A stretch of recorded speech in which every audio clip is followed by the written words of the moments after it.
Okay, tanong ng isa nating follower.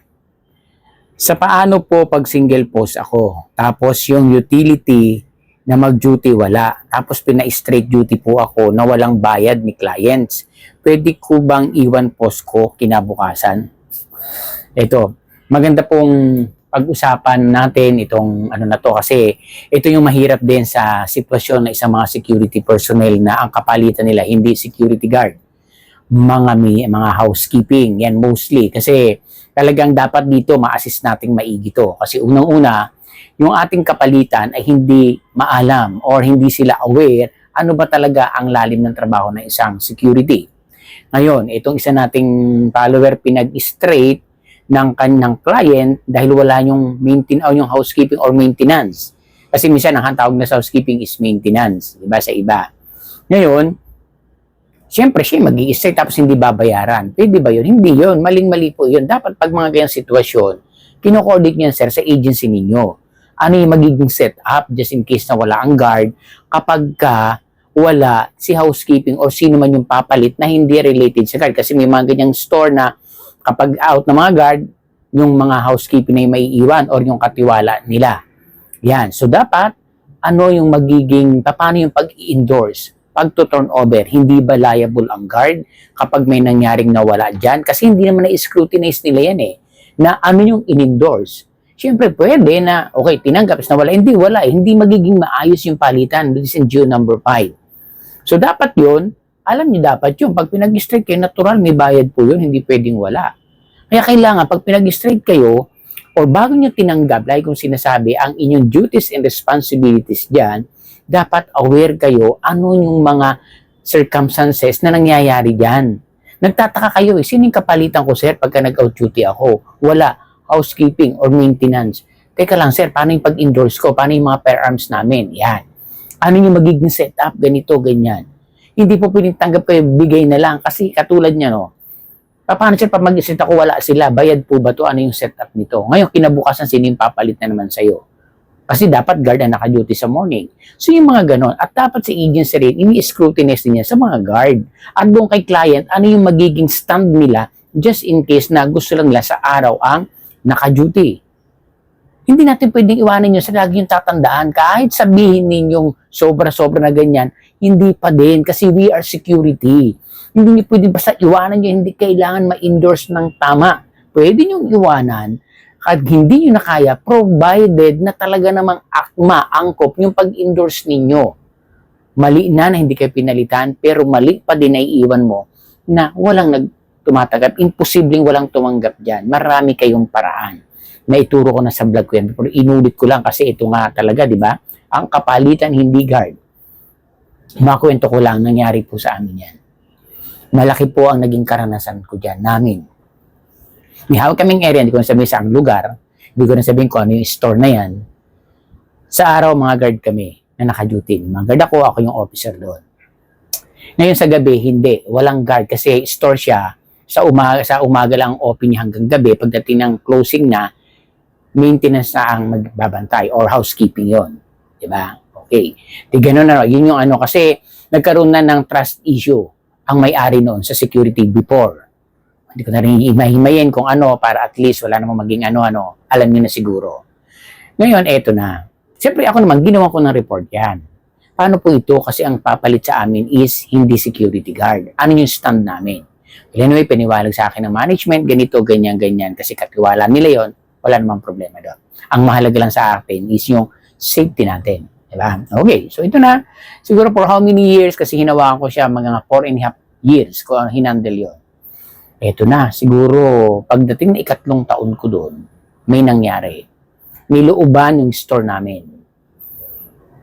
Pinatay yung naandoon sa loob na nagbabantay. Ito maano po tayo kasi napaka-ano po nito.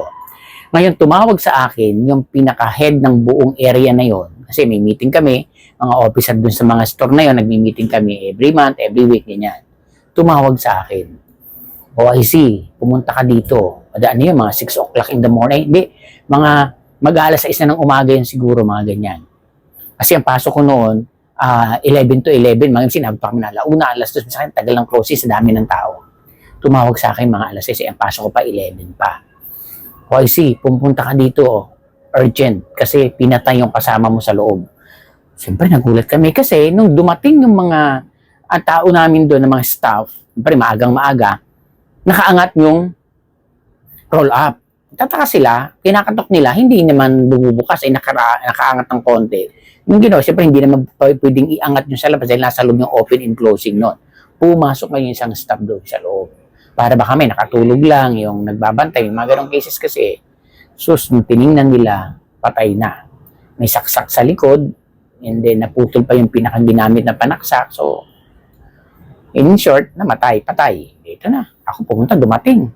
Talaga nagulat ako, pero alam ko hindi guard. Kasi alam ko iba yung naiwan doon, hindi naman guard eh. Diba? So, yun na nga, isa na nga, talaga.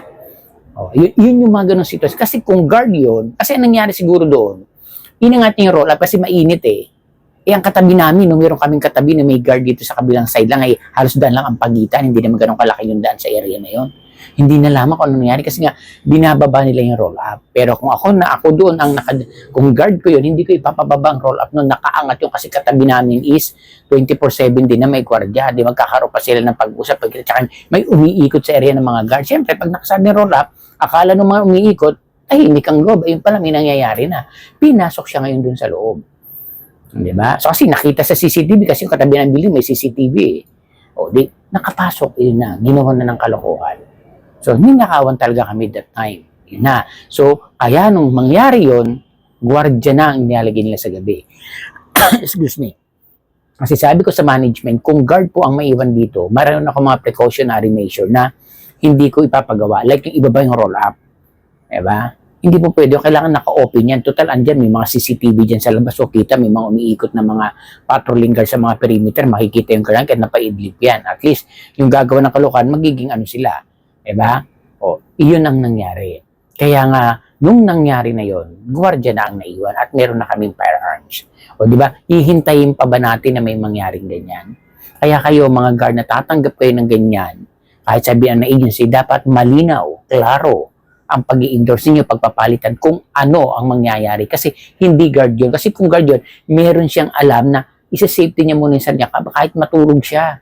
Diba? Hindi niya iaangat ang roll-up na may nakaangat ng konti, ibababa talaga yan. It doesn't matter kung mainit. Diba? Pero dapat gagawin doon, wag ibaba.